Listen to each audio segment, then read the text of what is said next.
we are asleep. Our life is a dream. But once in a while, we wake up enough to know that we're dreaming. When we calm our mind, we can change the world, and we'll never feel alone, never alone, forever.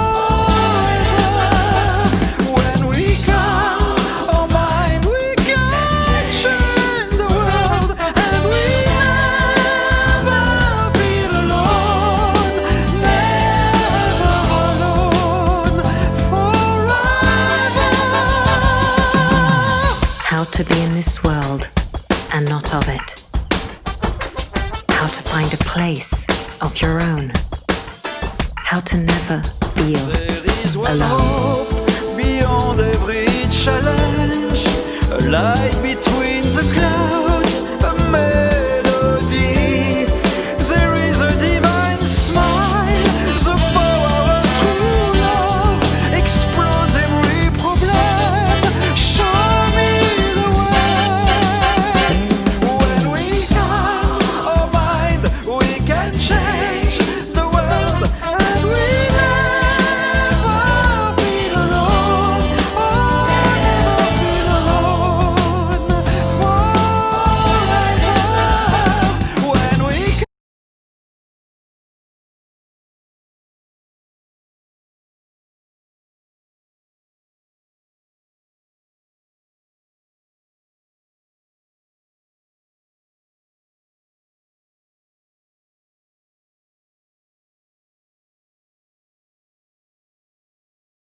I have spoken to individuals who are on the verge of suicide. And to the best of my ability, I seek to let them know that their life is precious, that they did not create their life. Their life is an extension of the Creator presence. And that this presence, by whatever name we choose to call the presence, has given us so much potential. And the potential within us is greater than the problem we're facing. So we don't give up. It may be hard, it may be tough. We may be on the ground, we may be on our back. But there's something within us that's so precious that we have to find a way to cultivate it and express it. The principle is this: potential is always bigger than the problem. So I tell people, please, one day, one day, one day, I invite individuals to do something every single day, just for one day, not for a year, not for 5 years, just one day. Give yourself one more day until you discover that that which is within you is greater than the issue.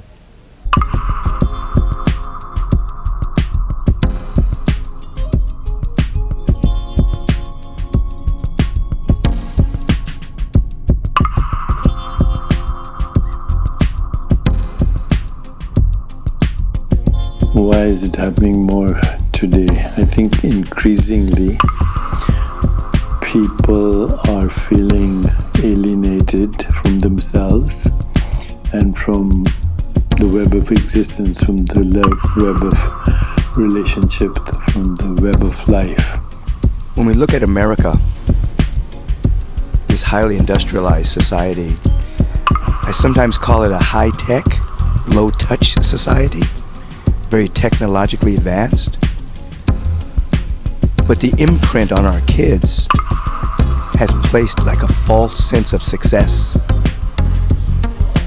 It's a lot of pressure.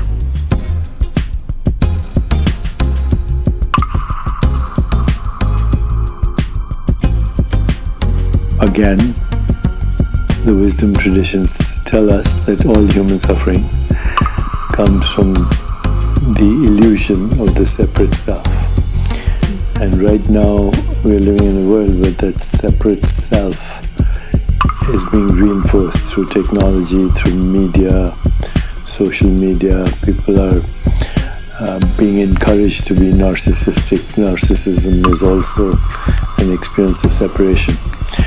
So separate self is the cause of all human suffering.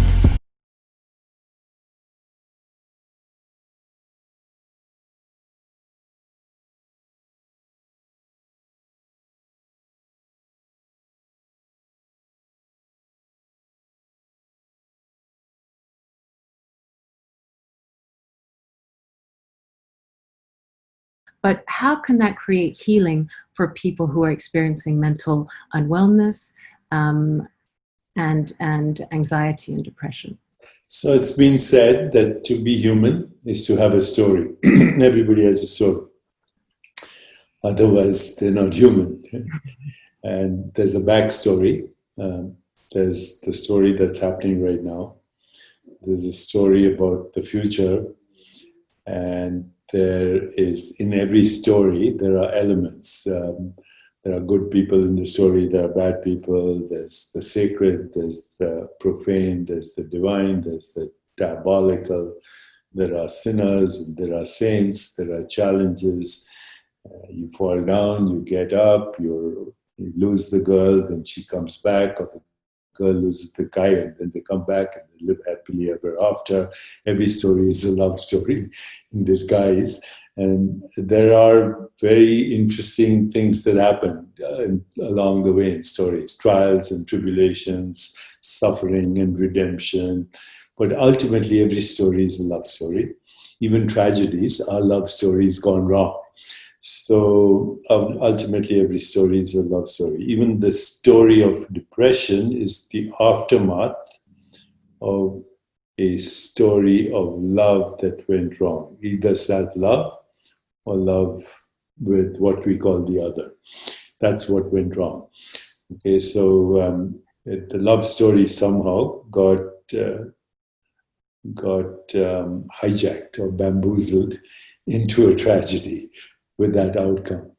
So yeah, to be human is to have a story. And then I think one of the things we can do with this campaign is not only look at what people are saying is their story, but also what are the alternative stories, because for everyone's story, there are infinite other stories. For every thought, there are infinite other thoughts. For every scene, there are infinite other scenes. And one of the values of practices like Vipassana or mindful awareness of body or mental space or mindful awareness of the web of relationship or mindful awareness of what is me, what is the self, all these practices actually allow you to witness your story and the different scenarios. And ultimately, with these practices of self-reflection, self-inquiry, transcendence, mantra practice, body awareness, awareness of mental space, awareness of perceptual experience, awareness of awareness, awareness of relationship, awareness of the ecosystem, the web of life.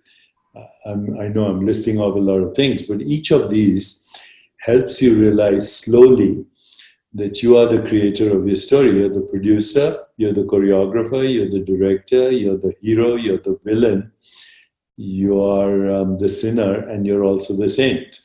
You are the divine, you're the diabolical. Now, you can choose which part you want to play while recognizing all the other parts are different aspects of yourself.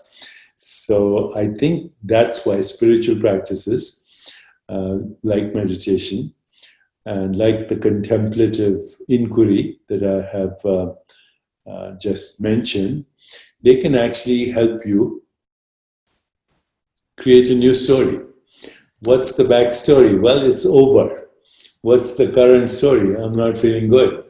What's the future story? Where do I want to go? When I get to the mountaintop, what will I see? What are the challenges along the way? Who are the people who will help me and who are the people who are going to knock me down? And when I'm knocked down, will I get up and embrace the people who knock me down or knock them down either? So many choices. So, if the story was all good, by the way, it would be a boring story. I mean, if I went to a movie and all the people were really amazingly good, I'd walk out. I want to see the good guys win. I want to see the bad guys lose, but not all the time. If the good guys win in the end, or, they keep winning and the bad guys keep losing, but sometimes they win, that's a great story. So I think what we have to do with our very depressed world is to help them change their story so they can move in the direction personally in the direction of more peace, or more joy, or more well-being, and ultimately connect with the source of all stories, which is the self. Mm-hmm. Mm-hmm.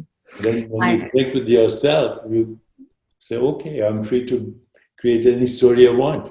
Completely. And I think, the wisdom traditions, as you so say, especially as a Vajrayana practitioner myself, the point of all of this work, and we all have our individual stories, and they can be beautiful and tragic. And if I were to look back at my life, I see a lot of beautiful tragedies, and at the same time I'm still smiling, and I'm happy, and I'm grateful, and I'm experiencing my tears as I experience my joy, and I experience them with presence, and I'm grateful at some point to experience the presence this way. Well, that's another thing we should actually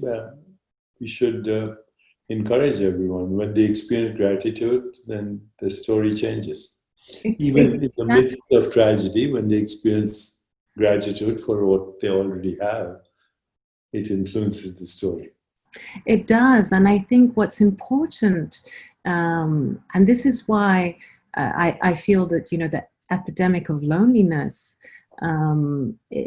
it's because they feel alone. Obviously, they feel isolated from not only, so you just addressed the self, meaning the isolation of the source of all stories, the source of all creation, the infinite awareness that is behind our storytelling. So they're not connected to that, but it's also the fact that their stories are not heard.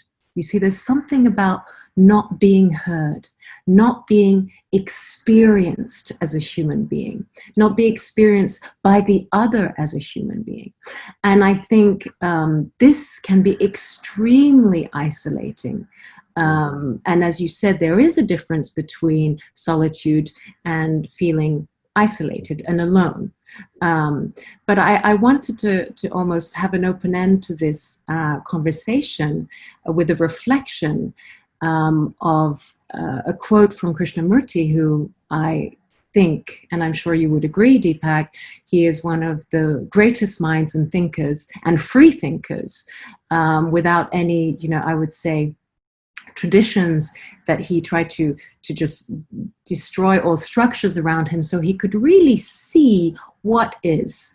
And one of his recent, at least the quotes that I have been reading upon, is Freedom from the Mind, his incredible book. But he says,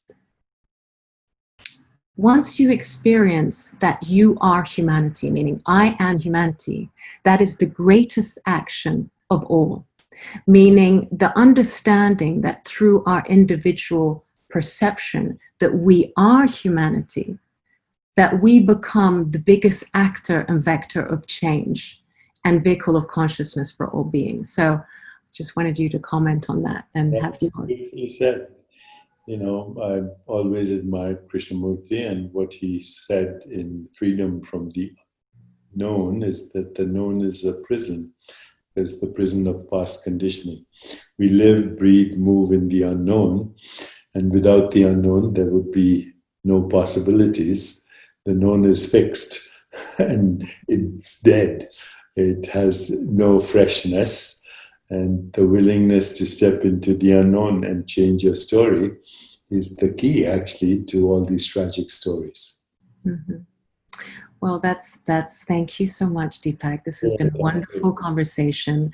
I'm embracing everyone to look into their stories and to see how we can liberate from them and be inspired by one another. This film is truly to contribute to the reality of how sensitive and how intimate these stories can be, and yet how universal they can be at the same time. Because as soon as we experience an empathetic connection, limbic resonance, probably you would say, we can free ourselves from them, not only ourselves, but we can create freedom of a community. Thank you for inviting me to participate in the movie. It's a great privilege, honor. And ever since, our conversation started, I've started, normally when you meet people, you say, how are you? Mhm. What are you up to? Where are you? I now say, who are you? What's your story? I love that. Who are you? What's your story? Okay. That's wonderful. Thank you so much. Yeah, Thank you. It's a And we pleasure. look forward to building this whole campaign together for Good and for onward. the future. Thank you very much. Thank you, Deepak. Thank Take you care. so much. Thank you.